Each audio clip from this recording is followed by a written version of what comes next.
encontrándome en mi habitual estado. Estaba siguiendo las horas de la pasión, y mi dulce Jesús, mientras lo acompañaba en el misterio de su dolorosa flagelación, se hacía ver todo descarnado, su cuerpo desnudo, no sólo de sus vestiduras, sino también de su carne.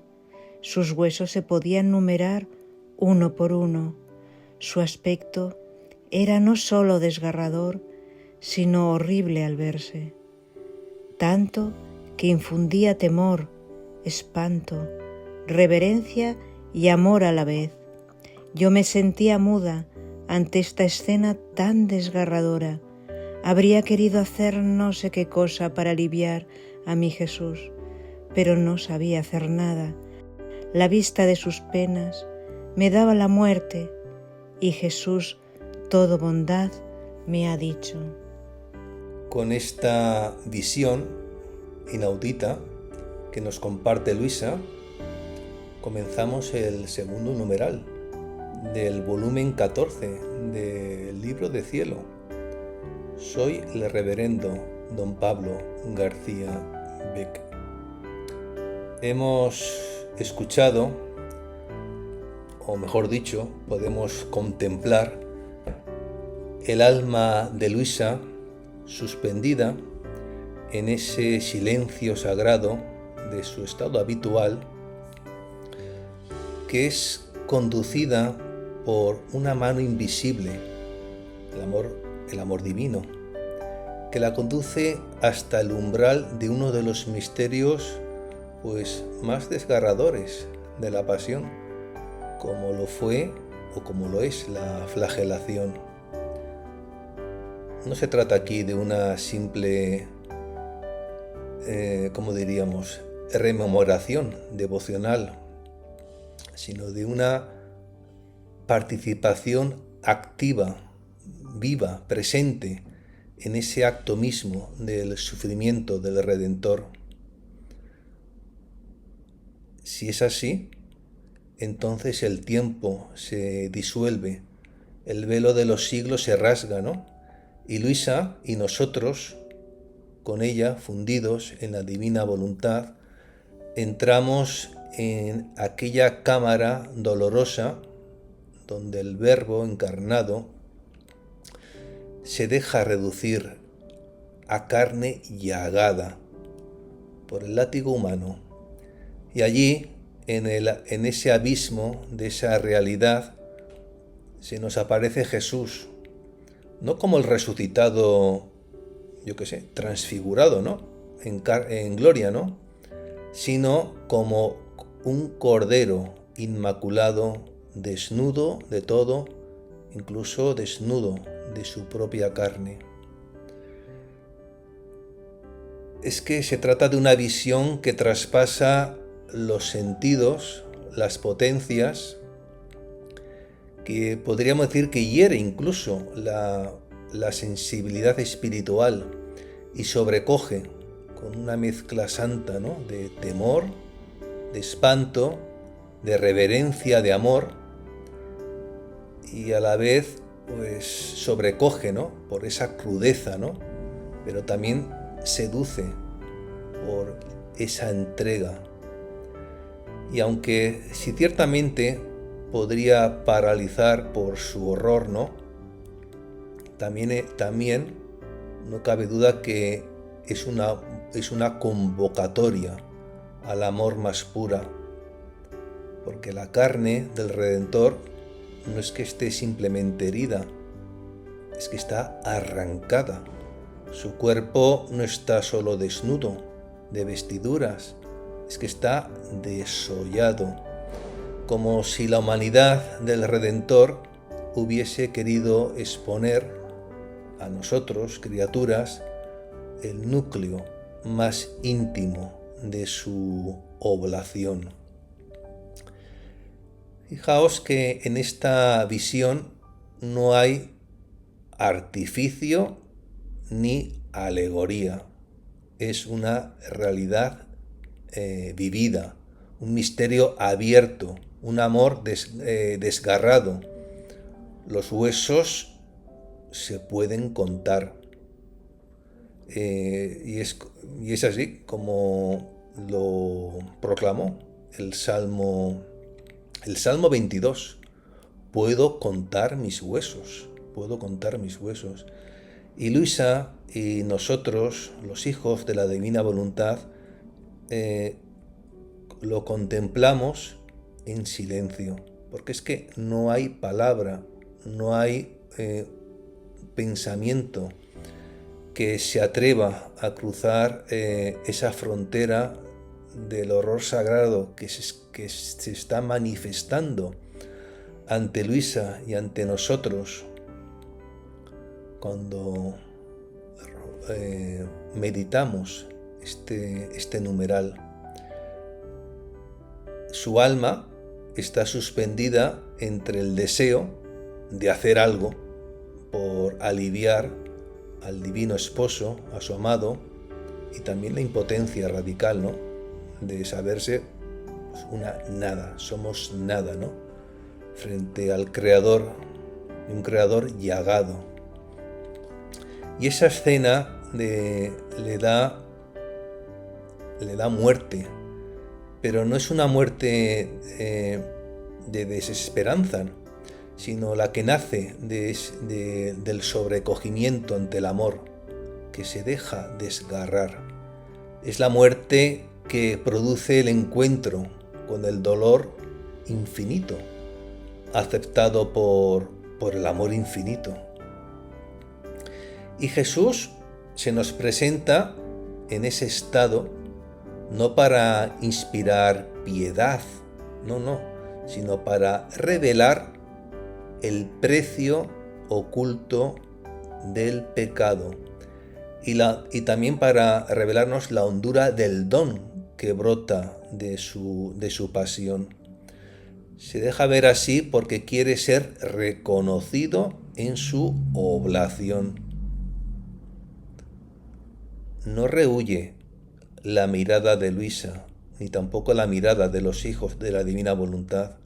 Por el contrario, nos convoca a mirar y mirar a fondo, ¿no?, a penetrar con los ojos del corazón ese misterio que envuelve su cuerpo destruido.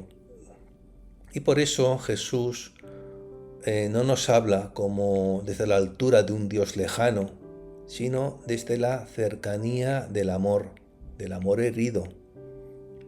Y lo hace, pues como siempre, como es Jesús, con infinita bondad. Esa bondad que jamás desaparece de su fisonomía, aunque en este caso su apariencia sea horrible, con esa dulzura que nunca se extingue, aunque la carne haya sido convertida en una llaga, ¿no? Y esa ternura que permanece, aun cuando el mundo le ha dado la espalda, ¿no?, y la ha convertido en un gusano, en el más despreciable de los hombres, está ahí. Entonces Jesús, todo bondad, siempre bondad, toma la iniciativa. Él ve a su pequeña hija de la divina voluntad y la ve muda, traspasada, y se le acerca con su dulzura, ¿no?, que es más potente que cualquier lágrima, ¿no? Jesús, que ha sufrido lo indecible, se inclina con compasión sobre la que sufre con él, y no lo hace para quejarse ni para lamentarse de los tormentos padecidos. Simplemente se ofrece, se entrega una vez más, aunque en este caso no al verdugo, sino al alma que lo ama, porque ama su voluntad. Y le habla a Luisa y nos habla a nosotros no para acusar, sino nos quiere enseñar. No nos habla para reprocharnos, sino porque nos quiere desvelarnos un secreto de su amor redentor, porque todo en él, incluso en ese cuerpo que está deshecho, es pedagogía del amor divino. Y así en ese instante, por llamar de una manera sagrado, se establece entre Jesús y Luisa una comunión silenciosa e irreversible. Luisa calla porque no sabe qué hacer y Jesús habla. Y habla para llenar ese silencio, llenarlo de sentido eterno. Entonces es cuando el amor se revela en su despojo y el Señor comunica desde su llaga abierta. Y entonces, ¿qué hay que hacer? Pues simplemente postrarse, ¿no? Con adoración, con esa adoración que brota del estremecimiento, ¿no? Es una visión en la cual la pasión se actualiza no como algo histórico, sino como un acto operante, porque estamos contemplando con Luisa, fundidos en su divina voluntad. Es un acto que está buscando testigos, está buscando almas que no rehuyan el espanto del Viernes Santo, sino que lo abracen con el mayor de los consuelos. Y por tanto, este inicio de este segundo numeral, de este volumen 14, pues no es simplemente un preámbulo, ¿no?, de una confidencia, ¿no? Es la entrada de Luisa, y con Luisa todos los hijos del Fiat Voluntas Tua, en el corazón mismo del misterio redentor, donde Jesús, el despojado por excelencia, abre sus llagas como si fueran libros vivos, ¿no?, libros vivientes, y aunque sus ojos están inundados de sangre, sigue buscando y nos busca a quien quiera consolar ese amor suyo rechazado. Y por tanto, a partir de este momento se inicia un nuevo acto en la pasión mística, no como una repetición, sino como una participación viva en la obra de la redención, que nunca cesa de comunicarse a quien, pues se dispone a mirar, se dispone a sufrir y sobre todo se dispone a amar. Querida hija mía, mírame bien para que conozcas a fondo mis penas. Mi cuerpo es el verdadero retrato del hombre que comete pecado. El pecado lo despoja de la vestidura de mi gracia, y yo para dársela nuevamente me hice despojar de mis vestidos. El pecado lo deforma, y mientras es la más bella criatura que salió de mis manos, se vuelve la más fea y da asco y horror. Jesús, con la dulzura firme de quien enseña no desde un trono, sino desde una llaga abierta, Jesús interpela a Luisa y la interpela con palabras que desgarran más que la misma flagelación. Le pide que lo mire bien, no con un mirar superficial, sino con ese mirar penetrante que atraviese la carne y que alcance el sentido más profundo de esas penas redentoras. Y es que a Jesús no le basta con ser contemplado en su dolor. Desea que ese mirar de Luisa y nuestro mirar se transforme en conocimiento. Y ese conocimiento a su vez se transforma en una participación nuestra. Porque el mirar que Jesús nos está solicitando es una forma de comunión, es un acto de amor que se deja instruir por la verdad viva que sangra ante los ojos del alma. El cuerpo de Jesús, reducido a un solo llanto de carne desgarrada, se ofrece como espejo, como un espejo donde el alma puede reconocer el verdadero rostro del pecado. Así que no es una alegoría poética, sino la pura realidad encarnada del estado del hombre que ha roto su vínculo con la voluntad de Dios.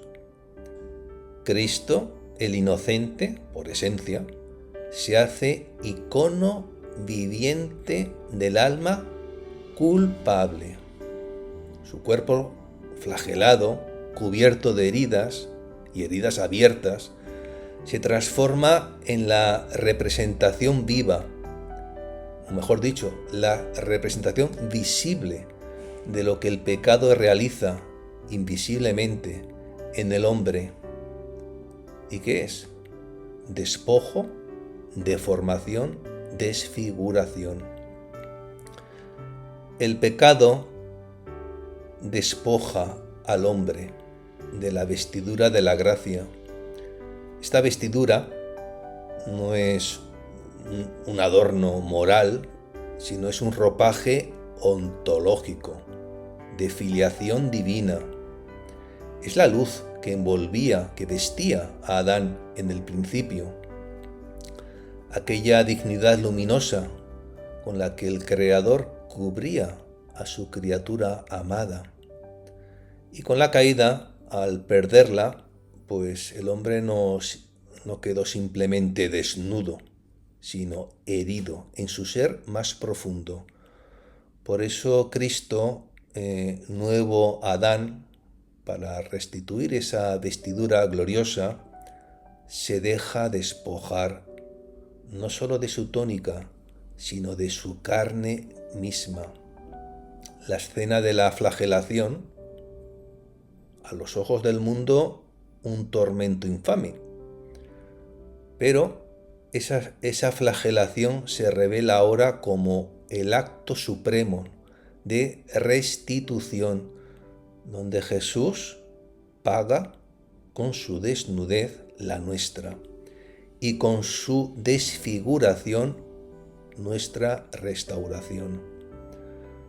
Además, el pecado no simplemente desnuda, deforma.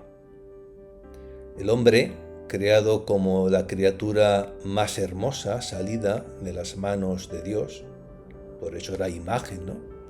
Imagen y semejanza del Altísimo, armonía de razón, armonía de libertad y de amor, se vuelve la más fea, la más repelente cuando se aparta del divino querer, pierde su simetría espiritual, su luz interior se apaga, es más, su rostro se vuelve irreconocible.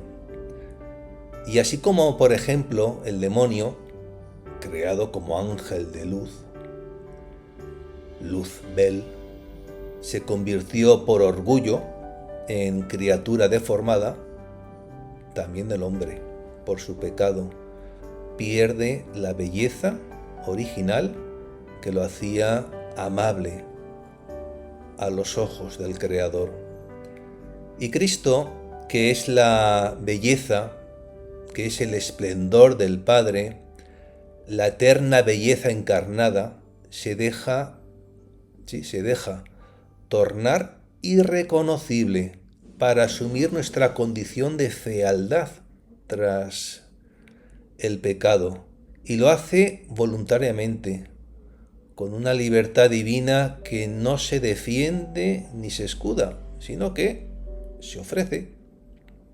Y en este anonadamiento, el Hijo de Dios cumple una permuta pues que es sublime. Se hace horror para devolvernos la hermosura. Se deja cubrir de sangre y de lodo para revestirnos de gloria. Se deja convertir en objeto de asco para hacernos una vez más gratos al Padre. No hay transacción más alta ni gesto de amor más radical. Cada llaga del cuerpo de Jesús se convierte así en una costura invisible que recompone la imagen de Dios en el hombre. Cada golpe recibido en una palabra de misericordia silenciosa que dice, más o menos, nos dice, así es como me entrego por ti. Así es como me entrego por ti. La fealdad que Él asume no nace del exterior, sino del amor, que lo lleva a encarnar la condición más abyecta para rescatar, pues, al que había caído, a Adán y a toda su descendencia. Jesús no se limita, por tanto, a cargar con el pecado, como si fuera una carga ajena. Él lo deja modelar su carne, para que podamos ver en esa misma carne destruida la realidad escondida de nuestras propias almas cuando no están en gracia. Por eso, esto que estamos contemplando, la flagelación de Cristo, no puede dejarnos indiferente. Su cuerpo mutilado es toda una teología viviente del pecado y de la redención. En él se dibuja, con su sangre y su silencio, lo que el hombre ha hecho de sí mismo y lo que Dios ha querido hacer por el hombre. Es el rostro visible del pecado asumido y el rostro oculto del amor que lo redime. Por eso cuando Jesús pide que le miremos con atención, como se lo ha pedido a Luisa, es para dejarnos herir por la verdad, para ser sanado por la belleza.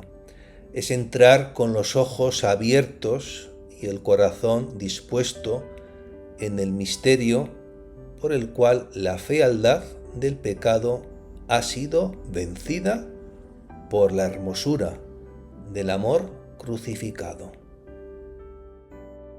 Yo era el más bello de los hombres, y para darle de nuevo la belleza al hombre, puedo decir que mi humanidad tomó la forma más fea. Mírame cómo estoy horrible. Me hice quitar la piel por los azotes y quedé irreconocible. Con esta expresión que brota del abismo de su anonadamiento, Jesús confiesa a Luisa la paradoja más sublime de la flagelación. Él,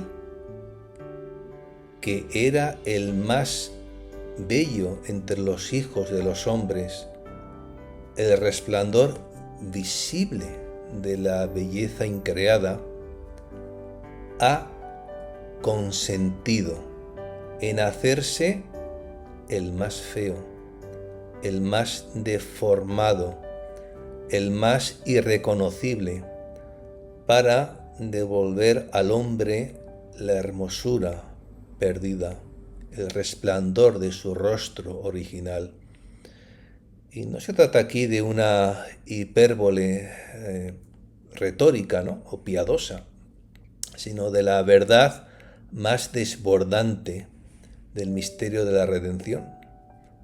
La belleza misma se ha dejado transmutar en horror para restituir al alma humana su antiguo resplandor o su antiguo esplendor. Jesús así nos lo ha dicho, así lo ha declarado. Yo era el más bello de los hombres. Y nos lo ha dicho con palabras que no nacen del orgullo, sino de ese reconocimiento de la verdad eterna.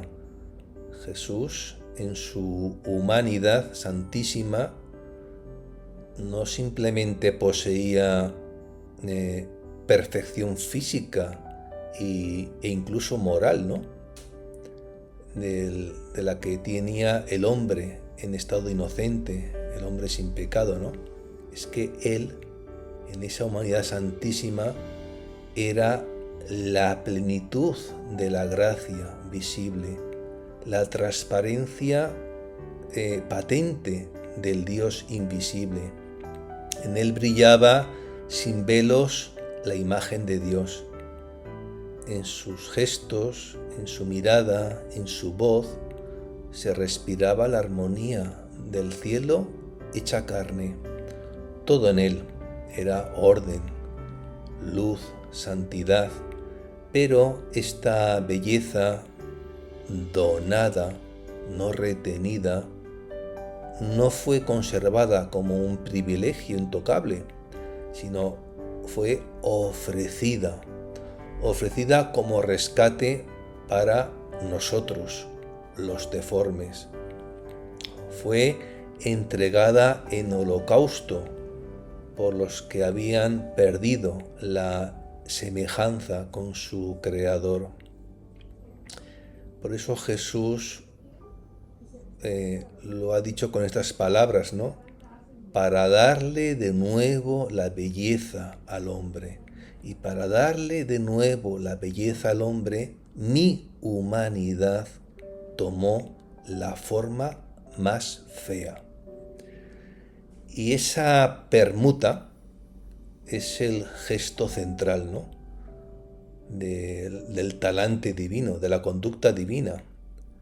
La inocencia que se entrega por la culpa, la luz que se deja envolver por las tinieblas, la hermosura que se deja desfigurar por amor al deforme.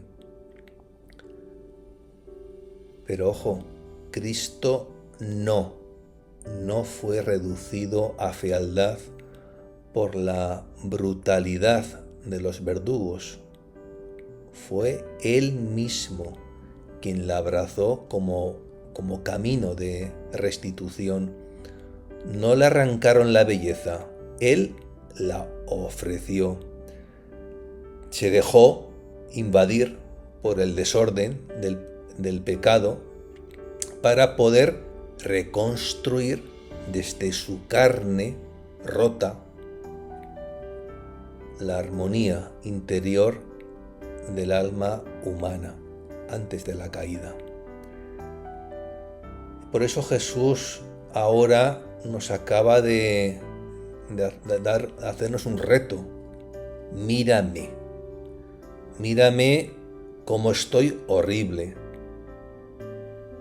No es un reproche, sino una súplica. Jesús no está buscando compasión superficial, está buscando una mirada penetrante, una mirada amorosa, una mirada que es capaz de captar el lenguaje silencioso de su cuerpo herido. Su aspecto es horrible, no por sadismo de los hombres, sino porque Él y solamente Él ha querido hacerse visible como lo que el alma es cuando está en pecado, despojada, desfigurada, irreconocible. Eso es un alma fuera del estado de gracia. Y en ese acto voluntario de Cristo, en esa entrega absoluta, está revelando el verdadero rostro del amor, porque que solo el amor es capaz de revestirse de lo opuesto a sí mismo para salvar al otro. Solo el amor se deja cubrir de lodo, de sangre, de vergüenza, para lavar y vestir de nuevo a la criatura amada. Jesús es que aún ha dicho mucho más. Me hice quitar la piel por los azotes. Por tanto, es que no simplemente es que fue herido, es que me hice quitar la piel con los azotes. En otras palabras, fue desollado. Y ese acto de arrancarle la piel, pues un acto que corona pues esta visión, ¿no? Esta escena, ¿no? De la flagelación, que no tiene simplemente una dimensión física, porque tiene un horizonte mucho más allá, que es el espiritual.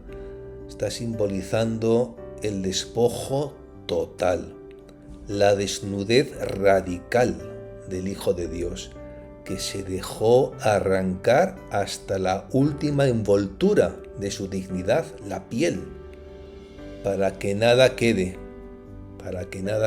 y nada quedó sin ser entregado. Esa piel es la vestidura espiritual que Él nos ha querido devolver. Es la túnica sin costura que se ofrece de nuevo a la humanidad caída, y no como un adorno externo, sino como una nueva condición interior de comunión con el Padre.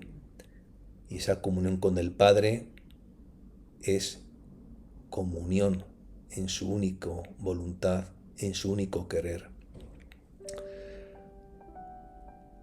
Jesús además lo dice con palabras que no muy claras: quedé irreconocible.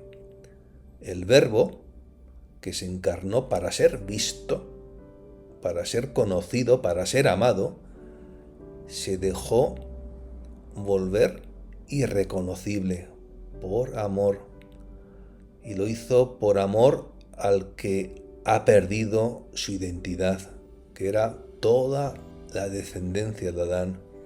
Jesús en su flagelación asume el rostro del hombre perdido para que el hombre pueda recobrar el rostro de hijo. Esa desfiguración, como dice Jesús, quedé irreconocible, es el retrato, es la foto, es el espejo donde el alma puede ver la magnitud de su ruina, pero al mismo tiempo puede ver cuál es el camino de su restauración. En Jesús, la fealdad asumida se convierte en promesa, en promesa de hermosura recobrada. Por eso todo es que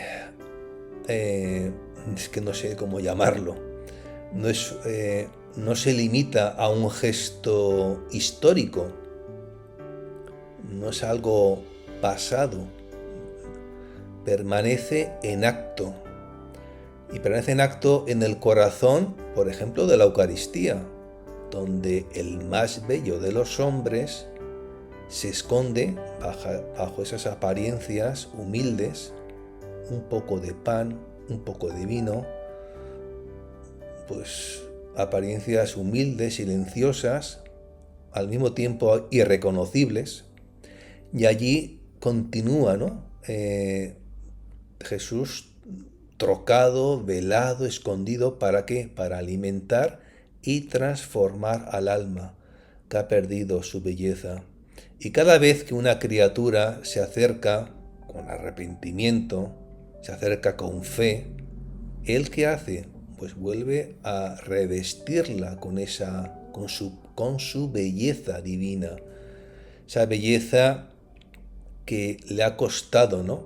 el precio o mejor dicho, esa restitución que le ha costado el precio de toda su carne desgarrada, de su piel desollada.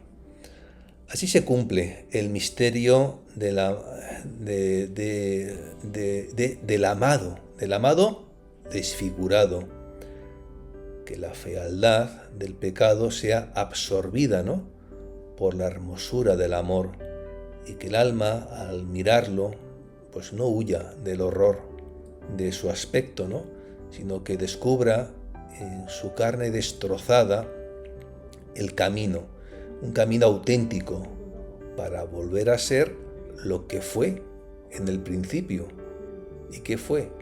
Imagen viva del Dios que se hizo irreconocible para reconocernos de nuevo como hijos.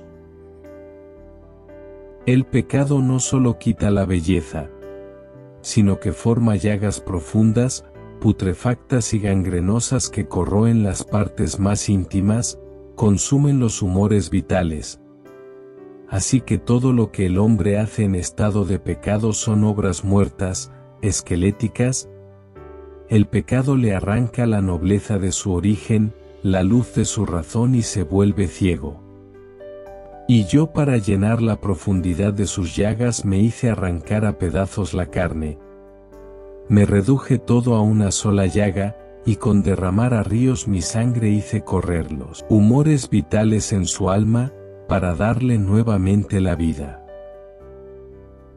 En esta confidencia de Jesús a Luisa, la voz del Redentor adquiere un tono de dolor místico y de verdad absoluta. Ya no se trata solamente de describir el pecado como pérdida de la belleza, ¿no?, como oscurecimiento de la imagen divina en el hombre, sino de denunciarlo como una corrupción interna, denunciarlo como una enfermedad espiritual que penetra hasta las fibras más íntimas del alma y que la descompone desde su raíz. El lenguaje que Jesús emplea en esta confidencia es intenso, visual, concreto. Tiene esa fuerza de un diagnóstico divino que revela la gravedad ontológica del pecado, más allá de cualquier visión superficial, pues, o meramente moral. El pecado, tal como Jesús nos ha dicho, no solo despoja, no solo arrebata la gracia y la hermosura original, es que además introduce gangrena espiritual, una gangrena que hiere, que consume las potencias interiores del alma, como una infección que se extiende desde lo profundo y va formando llagas fétidas que no se ven con los ojos del cuerpo, pero que deforman al ser en su centro insondable. Por eso la inteligencia se vuelve opaca, la voluntad se torna débil y vacilante, la memoria se disloca y queda desordenada. Esas tres potencias del alma, creadas para ser sagrario de la divina voluntad, se ven invadidas por esa gangrena, por esa podredumbre, invisible que lo corroe todo. Y esa imagen de los humores vitales, una imagen que está tomada de la medicina o de la antropología antigua, que consideraban los líquidos esenciales para la vida física, esos humores vitales, es aquí todo un símbolo, de los flujos espirituales que sostienen la vida sobrenatural del alma. Pero cuando el alma se instala, esos flujos se interrumpen. La gracia deja de circular, la vida interior se estanca, se agota, y en ese estado, un estado todo obra del hombre, ¿no? Pues por más que externamente parezca espléndido, ¿no? Está vacía de vida. Son obras muertas, esqueléticas, cadáveres sin aliento divino, como ramas secas, desprendidas del árbol de la vida. No tienen savia, no producen fruto y son incapaces de agradar a Dios. Aunque ciertamente externamente pueda tener, la apariencia de las luces de neón, pero no tienen alma. Entonces, desde esa visión de ruina y de descomposición, emerge la respuesta del amor divino, pues una respuesta desproporcionada, pero perfecta, ¿no? Como dice San Pablo, ¿no? Donde abundó el pecado, sobreabundó la gracia. Entonces, en esa respuesta desproporcionada, pero perfecta, para llenar las profundidades de esas llagas, ¿qué hace Jesús? Se deja arrancar la carne a pedazos. Por eso la flagelación no es simplemente un tormento físico, es una transfusión mística.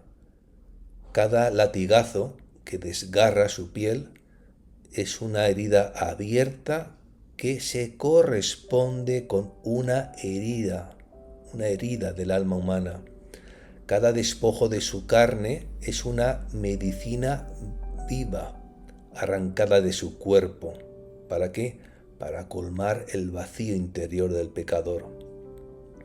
Jesús se deja reducir a ser solo llaga, como si su cuerpo entero fuera absorbido por el estado de la humanidad caída.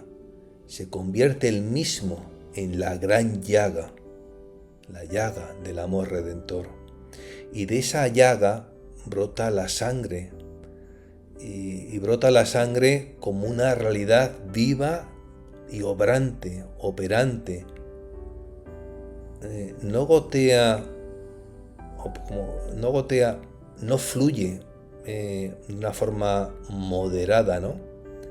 No es simplemente un goteo moderado, sino que se derrama como un torrente, como un río en abundancia, ¿no? Con un ímpetu generoso, ¿no? Es un río de vida que sale del Cordero Inmaculado. Es ese río que brota del costado abierto del crucificado ahí en el Calvario. Es aquella visión que tuvo San Juan en el Apocalipsis, cuando contempla ese jinete que va envuelto en un manto de sangre, y su nombre es el Verbo de Dios. Una visión espléndida allí en el capítulo 19 del Apocalipsis. Y esa sangre, que es el alma de la redención, pues no se limita simplemente a lavar el pecado. Hace correr de nuevo los humores vitales en el alma, restaura la circulación sobrenatural de la gracia, devuelve la funcionalidad a las potencias, reactiva el dinamismo de la vida divina en el interior del hombre. Así, en este pasaje se revela con majestad, pues, el núcleo de la obra redentora. El pecado gangrena, pero el amor se deja desfigurar para sanar. El alma en pecado es tierra yerma, cuerpo muerto, fuente seca, pero cuando se abre al sacrificio del Cordero, esa sangre viva de Cristo penetra en sus fibras más recónditas, infundiendo movimiento, calor, belleza, fecundidad, y lo que estaba putrefacto empieza a cicatrizar. Lo que era muerte se convierte en germen de resurrección. Y este es el milagro, un milagro silencioso que acontece en cada confesión sacramental, en cada comunión recibida en estado de gracia, en cada acto hecho en la divina voluntad. Que el alma, habiendo sido un pozo de corrupción, se convierte en vaso vivo por donde vuelve a fluir la sangre del Cordero. Y así el Redentor, reducido a llaga, continúa desde su oblación perpetua derramando torrentes de vida que restituyen al hombre su origen noble, su luz interior y su capacidad de mirar y amar a Dios. Todo acto suyo es medicina, toda herida suya es fuente, toda gota de su sangre es vida y vida ofrecida. Y por tanto, quien contempla esta escena, quien se deja tocar por ella, no puede seguir siendo el mismo. O se une al amor que salva, o permanece en la oscuridad que devora. Jesús ha descendido hasta la deformidad más absoluta para que nosotros podamos volver a ser imagen del Altísimo, no por mérito propio, sino por gracia, esa gracia que fluye del costado abierto del crucificado, la única fuente que cura las llagas del alma, la única fuente que reviste el alma con la belleza eterna de la divina voluntad. Si no tuviera en mí la fuente de la vida de mi divinidad, yo habría muerto desde el principio de mi pasión. Porque a cada pena que me daban mi humanidad moría, pero ella me restituía la vida. En esta declaración profundamente conmovedora, Jesús revela a Luisa y nos revela el misterio oculto que sostuvo su pasión. Esa presencia viva, esa presencia inagotable y operante de su divinidad en el seno de su humanidad sufriente. Y es una confidencia que abre el abismo insondable, ¿no?, de lo que es la unión hipostática, donde la naturaleza humana y la naturaleza divina se abrazan en una sola persona y donde el Verbo se deja crucificar sin dejar de ser la vida misma. Jesús confiesa que si no hubiera tenido en él esa fuente inagotable, inextinguible de la vida divina, su humanidad habría sucumbido desde el primer instante de la pasión. Y Jesús no está hablando en un término figurativo, sino lo hace desde la precisión de quien ha vivido en su carne cada embestida de sufrimiento, con una intensidad que sobrepasa los límites naturales del cuerpo humano. Cada pena recibida no fue simplemente un incremento de dolor, sino una muerte real, una muerte profunda, misteriosa. Su humanidad, al estar desprovista de consuelo, traspasada por dolores físicos, morales y espirituales, experimentaba una sucesiva extinción, una especie de agonías múltiples o agonías multiplicadas, ¿no? Y sin embargo, cada vez que moría, era reanimada desde dentro por la vida con mayúscula, la vida de su propia divinidad. Y aquí se revela o se desvela una verdad que la teología católica ha custodiado desde siempre, ¿no?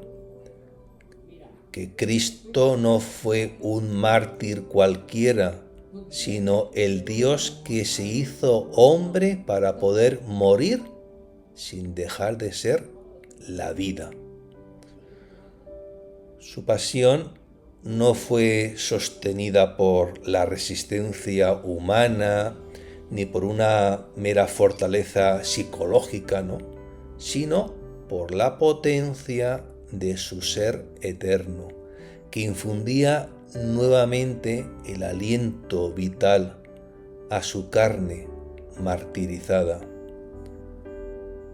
Ciertamente su divinidad no atenuaba el dolor, sino lo que hacía era sostenerlo hasta el cumplimiento del designio divino. De hecho, al sostenerlo, hacía posible que todo el dolor fuera vivido en plenitud, sin evasión, sin interrupción, sin anestesia. Y esto confiere a la pasión de Cristo un valor absolutamente único. Cada instante, cada herida, cada gota de sangre fue plenamente consciente, plenamente libre, plenamente amada. Nada en él fue automático ni impuesto. Su voluntad humana, sin jamás oponerse a la voluntad divina, que le era propia, por la unión hipostática, abrazó con libertad y amor cada dolor y siempre, abrazando cada dolor, permaneció dócil, obediente y perfectamente unido al querer del Padre. Y es por ello que su sufrimiento fue inabarcable, porque no fue limitado por la resistencia natural del cuerpo, sino sostenido, y sostenido desde lo eterno, para alcanzar una eficacia redentora universal. De ahí que Jesús no morirá de una manera inmediata, porque debía morir en el momento, y solamente en el momento en el que el amor divino lo decidiera, no antes. ¿Y ese momento cuál fue? Cuando Él en la cruz está cumplido. Y esto recuerda aquellas palabras que también en el mismo Evangelio de San Juan, en el capítulo 10, él decía que por esto me ama el Padre, porque yo entrego mi vida para poder recuperarla. Nadie me la quita, sino que yo la entrego libremente. Tengo poder para entregarla y tengo poder para recuperarla. Este mandato he recibido de mi Padre. Por eso la muerte no le sorprendió a Jesús. Fue una muerte abrazada, una muerte elegida, una muerte sellada con el fiat del Hijo al Padre. Y de esta manera la fuente de la vida, que es su divinidad, no evitó la muerte, sino que permitió que cada fase del sacrificio, ¿no?, fuera plenamente vivido y plenamente fecundo. Y esa vida que brota de su divinidad no fue solamente, ¿cómo decirlo?, un brío vital para su humanidad, sino también principio de regeneración para toda la humanidad, porque al dejarse morir repetidamente y ser reanimado por su propia divinidad, Jesús, ¿qué estaba haciendo? Estaba gestando una nueva humanidad capaz de vivir no ya por sí misma, sino por esa misma vida divina que lo sostuvo a Él.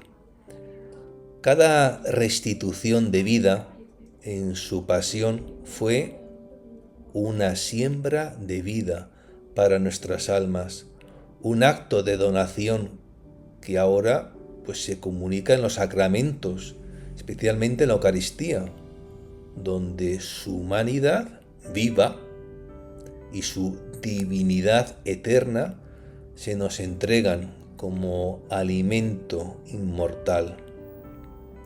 Así pues, esta confidencia no es simplemente una confidencia de dolor, sino una revelación de gloria escondida.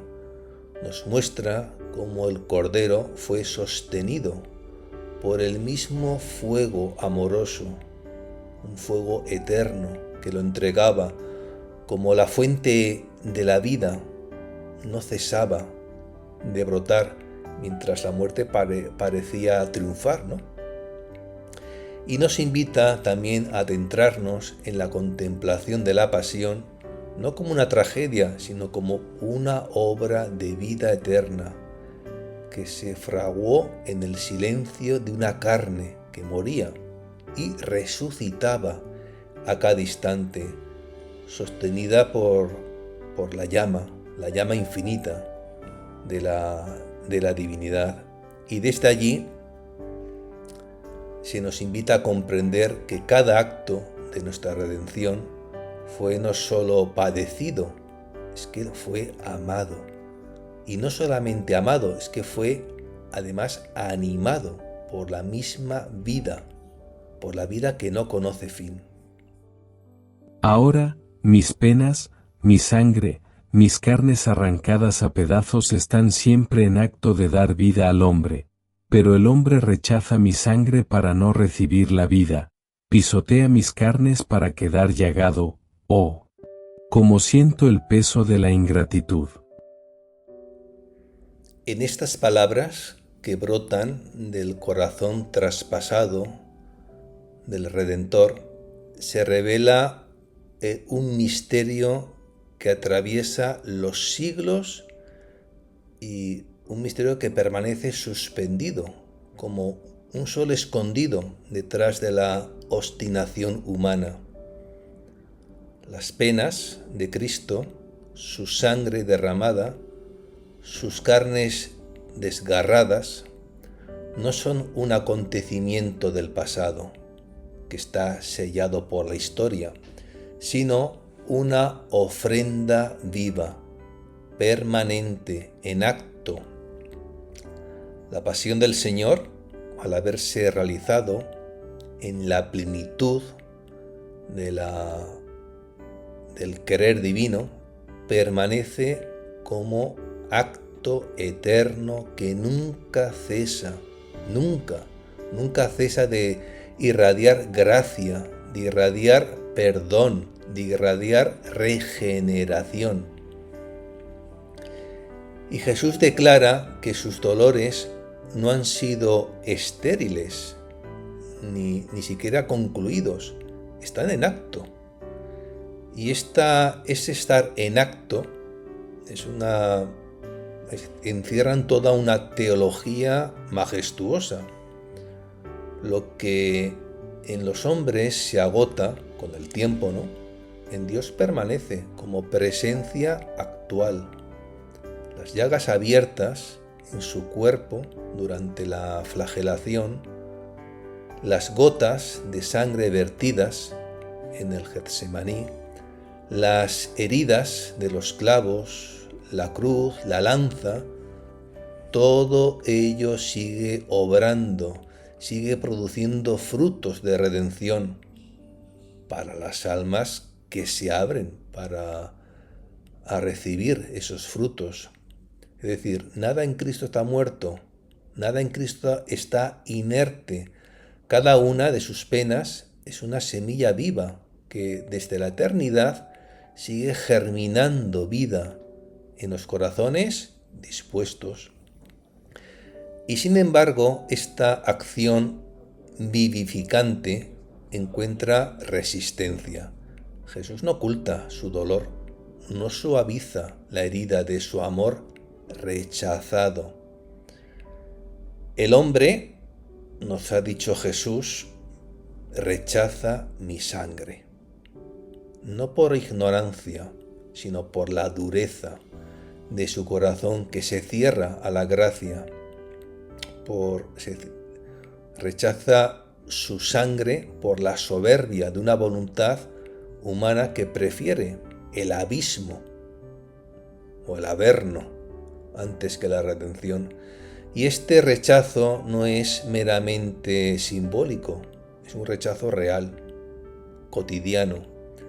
Cada vez que el alma desprecia la voz de la conciencia, cada vez que la Eucaristía es comulgada sin arrepentimiento, cada vez que el amor divino es despreciado por tibieza o indiferencia, esa sangre que fluye desde la cruz es rechazada, es ignorada, es pisoteada. Pisotean mis carnes. Esta expresión de Jesús contiene una acusación desgarradora y una acusación que brota del amor divino.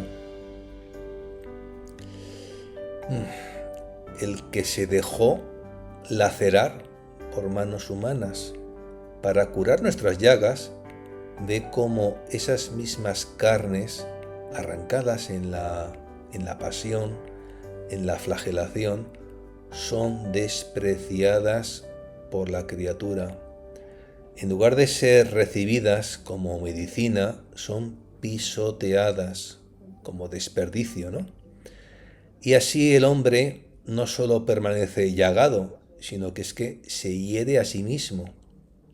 Aún más, porque elige la enfermedad sobre la salud, elige la corrupción sobre la belleza, la muerte sobre la vida.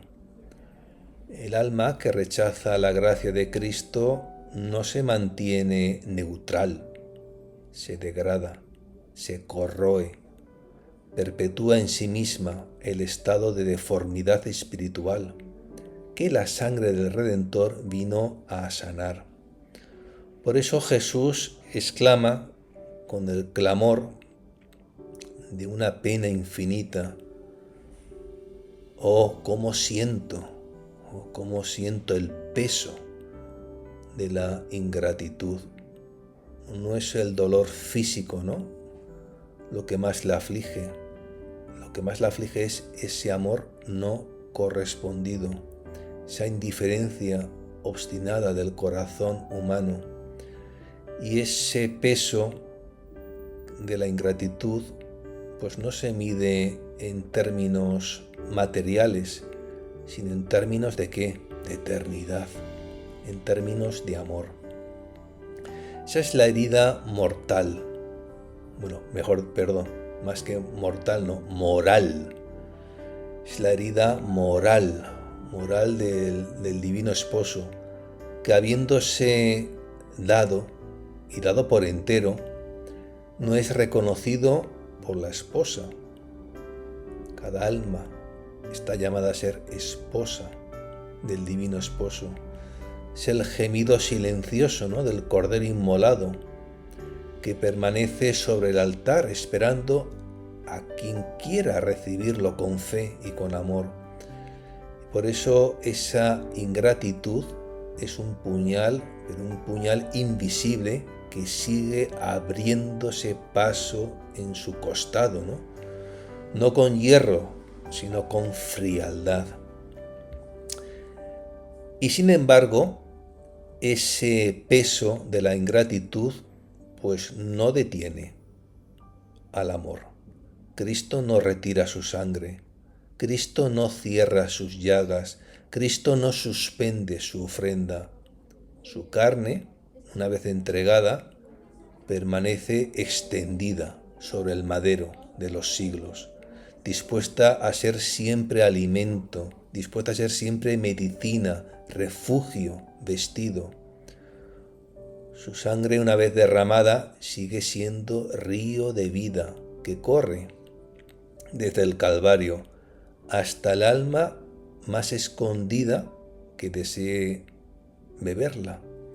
El dolor que siente no le impide seguir amando, pero ciertamente Jesús nos reclama a las almas que queremos vivir en su voluntad.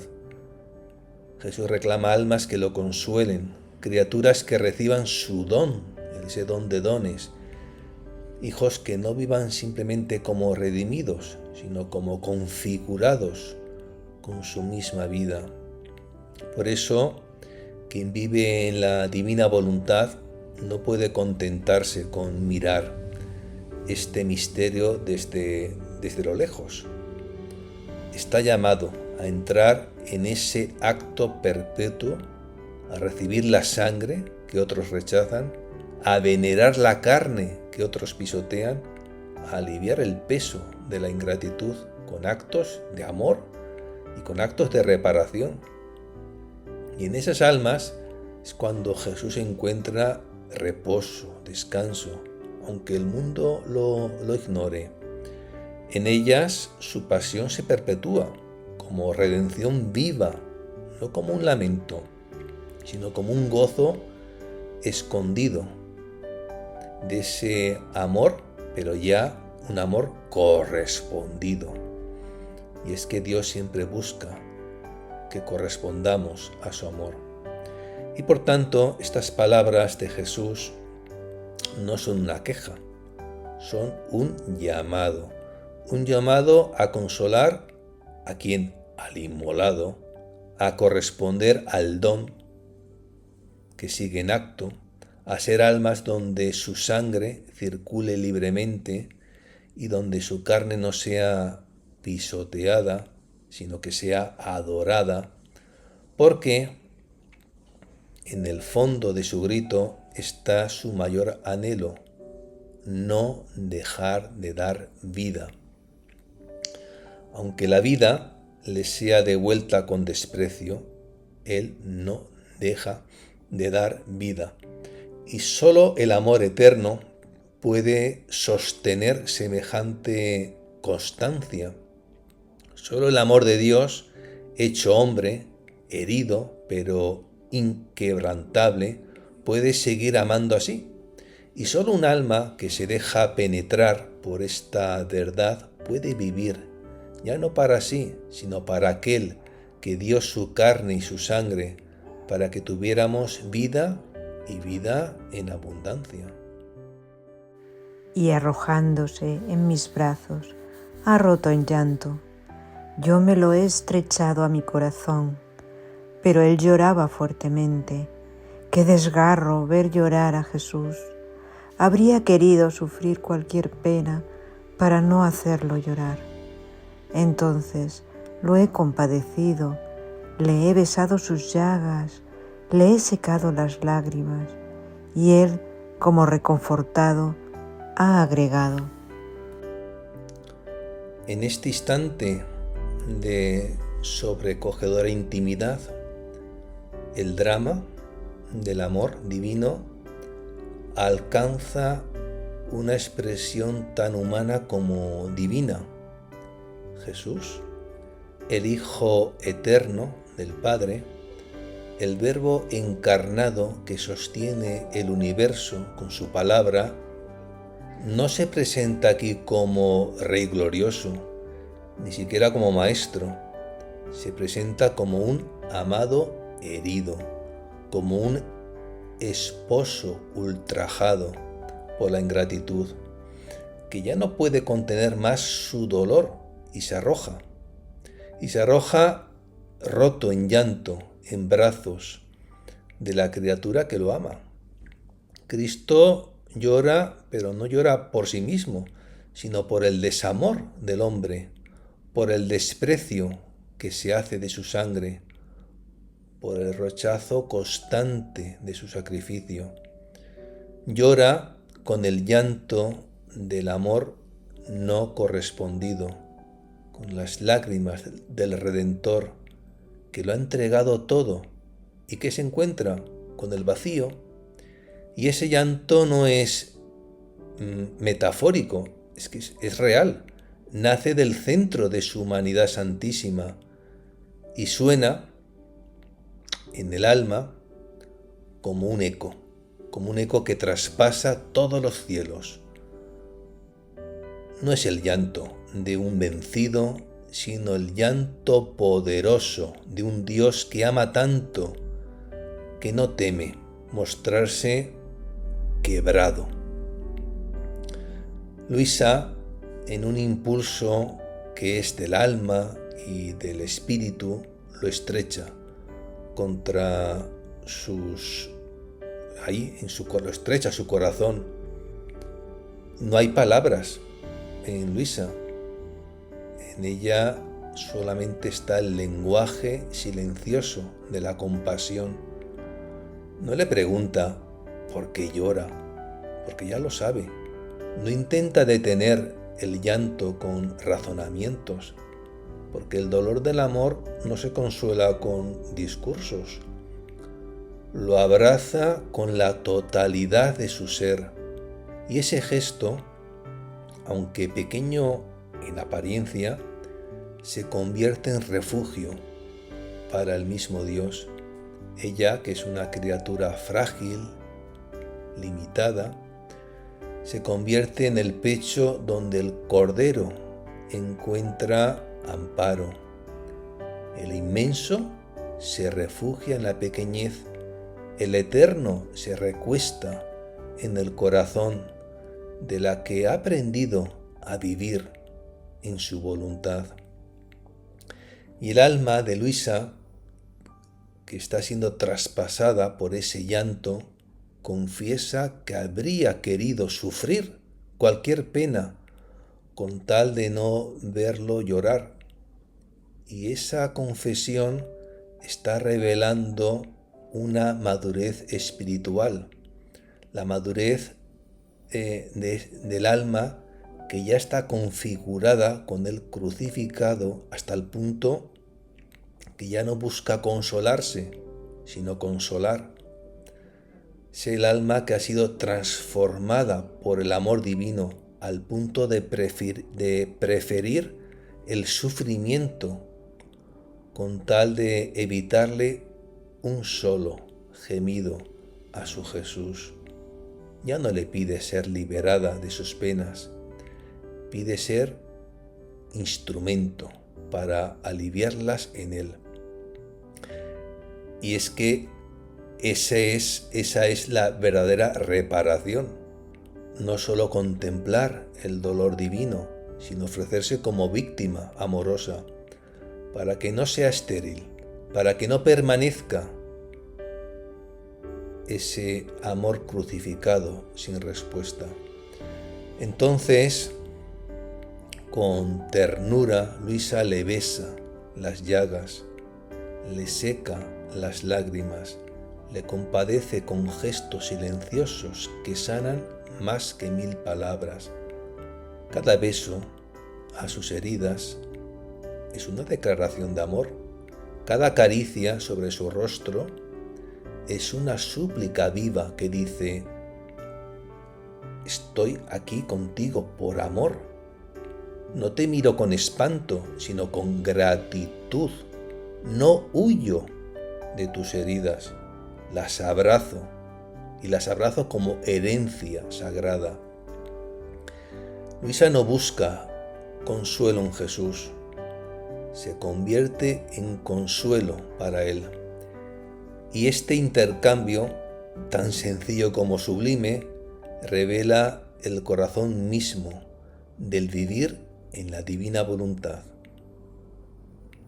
Acoger a Dios en su dolor, permitirle encontrar en nosotros un eco fiel, un regazo puro, un altar de descanso. Jesús, reconfortado por este gesto, va a proseguir,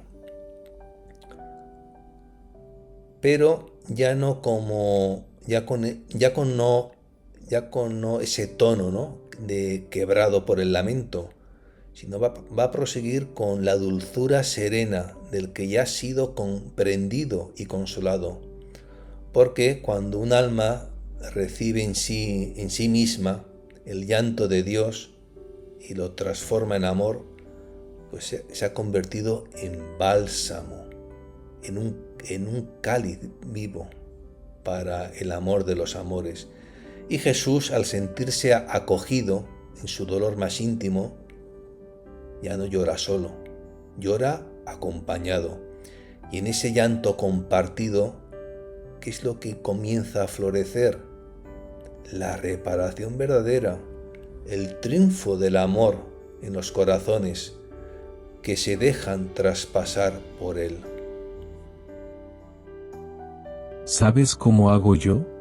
Como un padre que ama mucho a su hijo, y este hijo es ciego, deforme, tullido, y el padre que lo ama hasta la locura, ¿qué hace?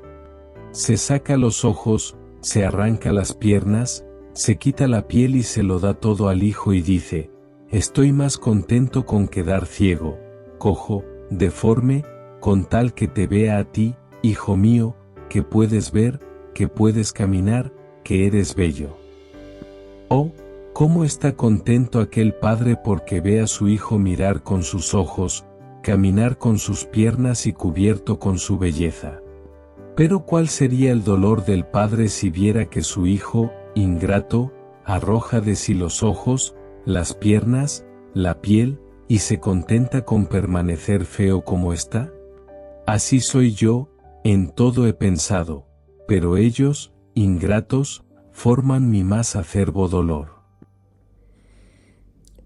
En esta parábola encendida, de ternura, desgarrada, Jesús revela el abismo insondable de su amor redentor, valiéndose de una imagen que trasciende toda lógica humana, la del Padre que, amando hasta la locura a su hijo ciego, deformado y tullido, no se conforma con amarlo desde lejos, ni con ofrecerle bienes materiales externos, sino que se despoja de sí mismo para restituirle la dignidad perdida. El lenguaje que se utiliza en esta parábola diríamos que es un lenguaje vivo. ¿Vivo de qué? Del misterio de la encarnación, del misterio de la redención, donde Dios no da algo de lo suyo, sino que se da Él a sí mismo, mutilándose voluntariamente en el altar del amor. En esta parábola, el hombre caído está representado por el Hijo, incapacitado para ver con los ojos de la fe, impedido para caminar en la senda de la verdad, desfigurado por el pecado, reducido a la miseria de su propia voluntad. Y el Padre, figura de Cristo Redentor, pues contempla esa ruina y no la contempla con desprecio, ni siquiera desde la distancia, sino con un amor tan intenso que se vuelve locura divina, esa locura que llevó al Verbo eterno a revestirse de carne, a hacerse obediente hasta la muerte, una muerte de cruz, y a perder uno por uno todos sus rasgos sensibles de su gloria, con tal de ver al hombre restaurado, sano, resplandeciente. Jesús, como este padre de la parábola, se saca los ojos, se arranca las piernas, se quita la piel, es decir, se despoja de su luz para iluminar al ciego, se despoja de su poder para levantar al tullido, se despoja de su dignidad para cubrir la desnudez del que ha perdido la inocencia. Y esta autodonación absoluta no se reduce a una metáfora conmovedora, sino que describe con realismo, un realismo místico, lo que aconteció en cada fase, en cada paso de la pasión. Recordamos los ojos velados en el tribunal de Caifás, las piernas laceradas en esa subida al Calvario, la piel arrancada en la flagelación. Todo ello ofrecido no como reacción al pecado, sino como elección de amor, como permuta viva en la que Él se hace deformidad para revestirnos de hermosura, como esa permuta viva que se hace muerte para darnos vida, silencio para restaurar nuestra palabra. Y este Padre no solo se contenta con haber perdido todo por amor, se alegra de ver a su Hijo caminar con sus piernas, se alegra de ver a su Hijo mirar con sus ojos, de que haya recobrado su belleza. Y así es el gozo de Cristo, al contemplar al pecador redimido, al ver que su sacrificio no ha sido en vano, que su dolor ha germinado en una vida nueva. Es el júbilo del amor fecundo, que no se lamenta por lo perdido, sino que exulta por lo que ha podido devolver. Su alegría es vernos restaurados, vernos hijos, vernos bellos otra vez, revestidos no con ropajes humanos, sino con su misma gracia, con su misma voluntad santísima, con su misma luz eterna. Pero el dramatismo de esta parábola culmina en esa escena del rechazo. El hijo ingrato, a quien todo le ha sido dado, desprecia los dones y los arroja de sí. No quiere ver, no quiere caminar, no quiere cubrir su fealdad, prefiere permanecer en su deformidad, prefiere permanecer en su pobreza, la pobreza de su propio querer, rechazando los ojos, las piernas y la piel de su Padre. Y aquí está el dolor de Jesús, un dolor que alcanza su punto más agudo. No es el sufrimiento físico lo que lo hiere, sino la ingratitud de aquellos que no quieren ser sanados, que no aceptan su amor, que se aferran a su miseria por orgullo o por indiferencia. Y ese rechazo voluntario no solo anula el don, hiere al dador del don, y lo hiere en lo más íntimo, porque el amor no sufre tanto por lo que entrega sufre por no ser recibido, por no ser correspondido. Y Jesús, que ha pensado, y lo ha pensado en todo, que ha previsto hasta la última, hasta el más mínimo detalle para nuestra restauración, que se encuentra pues con un muro, el muro de la libertad, pues mal usada, con ese cerrazón del corazón humano que prefiere la oscuridad a la luz, que prefiere la parálisis a la redención. Y este es el drama de la libertad. Dios nos impone, respeta incluso el rechazo, aunque ese rechazo lo crucifique una y otra vez. Pero ese dolor no es pasivo, se convierte en llama, en una llama más ardiente que busca, que espera, que se dona aún más, porque el amor que ha llegado al extremo no se detiene ante la ingratitud, la sufre, sí, pero no se apaga. Y por eso permanece tendido, como el padre del hijo pródigo, siempre a la espera de que su hijo regrese, aunque lo haya arrojado 1000 y 1000 veces sus dones al lodo. Y así esta parábola pronunciada por Jesús no es una simple enseñanza moral, sino una confesión del don divino, que se vacía por completo para revestir al hombre caído y que sufre con majestad herida cuando ese don es rechazado. Una parábola que nos descubre o nos revela la desnudez de un Dios que no se reserva nada para sí, que se deja mutilar por amor, que se goza en la restitución del Hijo, pero que llora en el silencio cuando ese Hijo, con frialdad, elige la deformidad sobre la belleza, la autonomía sobre la filiación, el polvo sobre la gloria. Y sin embargo, Él, el amor divino, ese amor crucificado, ese amor redentor, sigue dando, porque su locura de amor no tiene medida y su dolor, aunque acerbo, no lo detiene.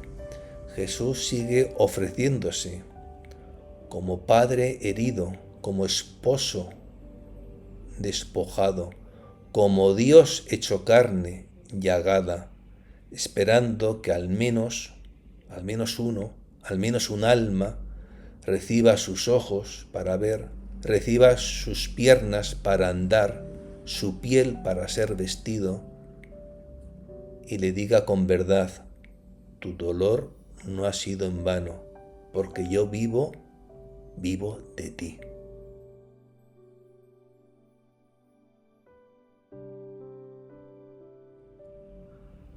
Después de haber desgranado todo este inmenso, sobrecogedor segundo numeral de este volumen 14, pues conviene hacer una especie de recapitulación o de epílogo, ¿no?, para condensar, sintetizar esas líneas maestras que Jesús quiere estampar en las almas que quieren vivir en la divina voluntad. Hemos visto cómo el numeral no es simplemente una visión piadosa sobre la pasión del Señor, es una entrada viva, desgarradora, luminosa en el corazón mismo de Cristo, donde el amor se deja ver en su forma más radical, desfigurado, traspasado, ignorado y sin embargo incansable en su donación.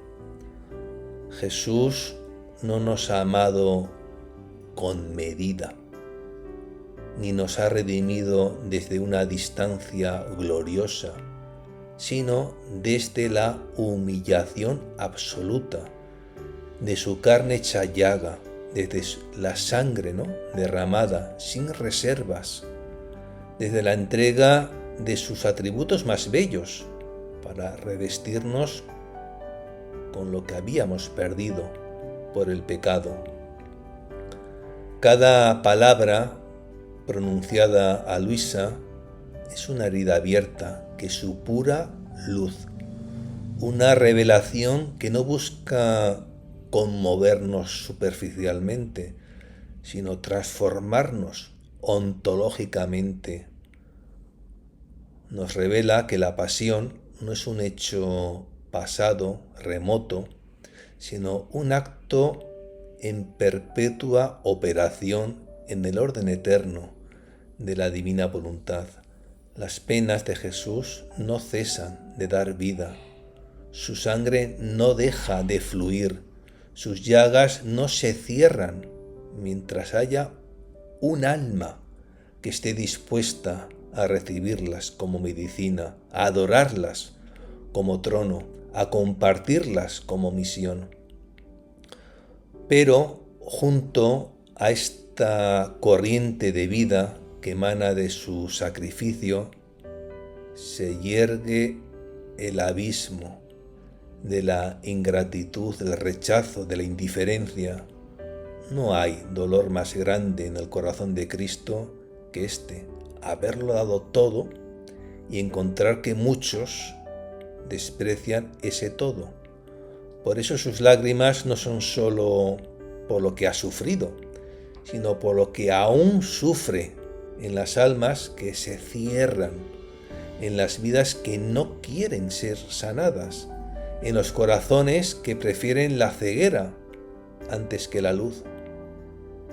Su despojo, su irreconocible fealdad asumida, su llanto, su carne pisoteada, todo nos habla de un Dios que ama hasta que le duele y que sigue amando incluso cuando no encuentra respuesta.